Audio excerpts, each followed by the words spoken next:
100% में कम से कम नहीं 50 से 60% लोग के आंखें तो पक्का लड़ी होंगी। 90%, क्या बात है। जरूरी नहीं है कि प्यार हम गर्लफ्रेंड से ही करें, अपने माँ बाप से भी कर सकते हैं।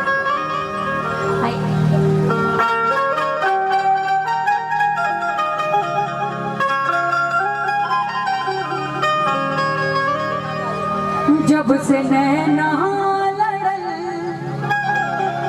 बात आगे बढ़ल और रोज अखियाँ नहला इंतजार में।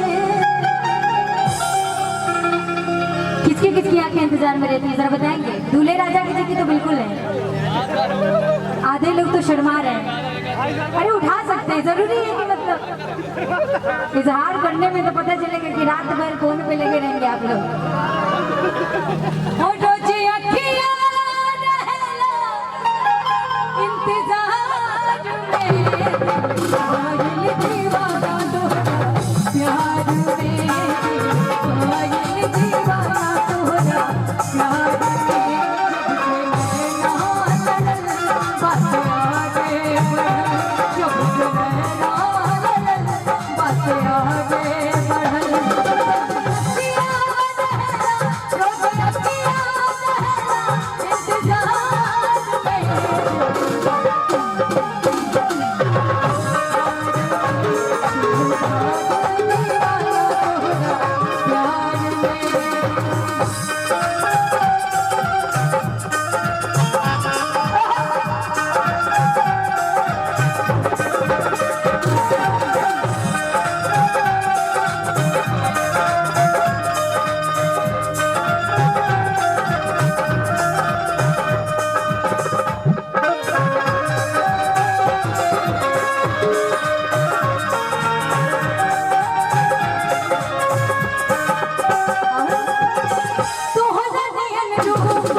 जगह दिहल राजा, दिल में हमरा मोहब्बत जगह दिहल राजा, हमके आपन दीवानी बना लिहल राजा।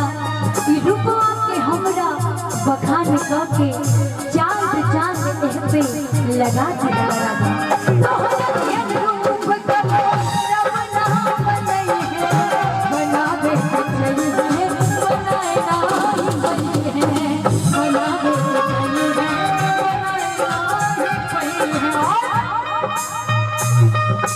ऐसन बुझला देख सूरज बजला, ऐसन बुझला देख सूरज बजला।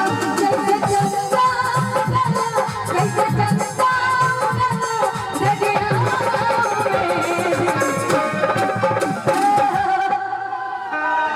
मजा आ रहा है आप लोग को? पक्का गाएंगे क्या एक लाइन हमारे साथ? गाएंगे? दिल भोजल दीवाना तोहरा। नहीं सभी लोग एक बार गाएंगे ना तो बहुत मजा आएगा। सभी लोग गाते हैं, कोई बाथरूम में गाता है, कोई कमरे में गाता है, कोई बेडरूम में गाता है। सभी सिंगर है ना? कौन कौन मानता है गैर सिंगर है? जरा हाथ तक उठाएंगे। पहली बात यहाँ पे लाइट की कमी है, इधर एक लाइट लगनी चाहिए, है ना? यहाँ लगनी चाहिए एक लाइट, थोड़ा सा सभी के चेहरे क्लियर होंगे तो मजा आएगा। गाएंगे कि जैसे चंदा उगला हो दरिया में, हो दिल भइल दीवाना तोहरा प्यार में। मजा आ रहा है सभी को? हो दिल भइल दीवाना तोहरा प्यार में, भइल दीवाना तोहरा प्यार में। अखियाँ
पहाड़े कवन माटी सान के तोहके बनौले पहाड़े कवन माटी सान के। लेकिन क्या चेहरा चमके नूरानी हऊ परियन के रानी चेहरा चमके नूरानी हऊ परियन के रानी तोहरा जैसा नदीला जवाज में। जो दूल्हे राजा हैं उनकी दुल्हन के लिए ये लाइन बोलना है, कहाँ पे है? गायब है। मुझे लग रहा है अगर दुल्हन साहिबा आएंगी तो इस वक्त जिला जवान में कोई होगा नहीं उनके जैसे, इसीलिए चेहरा चमके नूरानी हम परियन का। लेकिन कि तोहरा जैसा नदीला जवान में तोहरा जैसा नदीला जवान में दिल दीवाना तोहरा प्यार में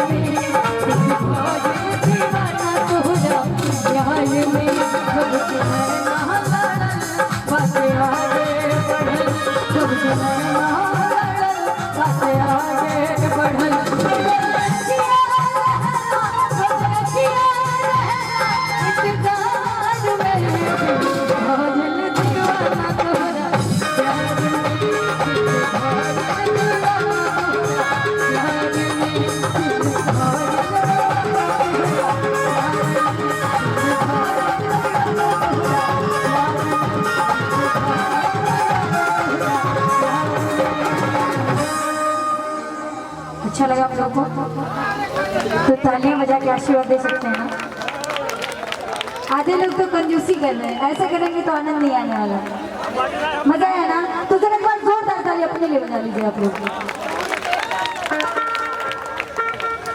सबके एकदम लागत हो घर में के क्या बजे, लेकिन आज भगवान बड़ी मेहरबान बाटे। इतना गर्मी में इतना ठंडा ठंडा हवा चले तो कम बा है ना, एकदम लगत बा कि गांव में पूरा एसी लग गई बा।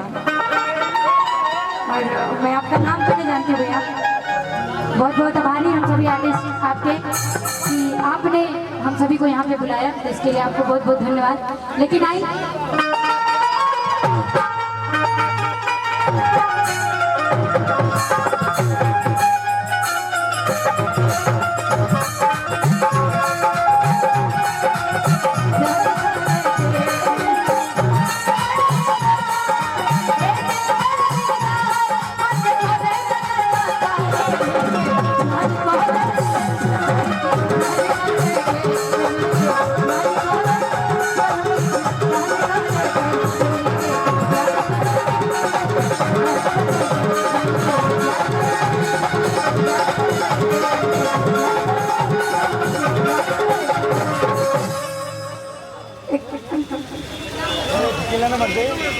अच्छा, पूरे चौहान परिवार की तरफ से 500 रुपए का आशीर्वाद है, भेंट चुका के प्रणाम है।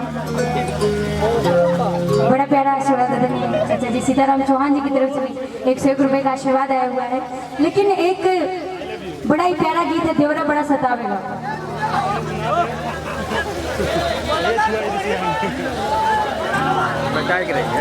एक बार आ जाइए तो एक हमारे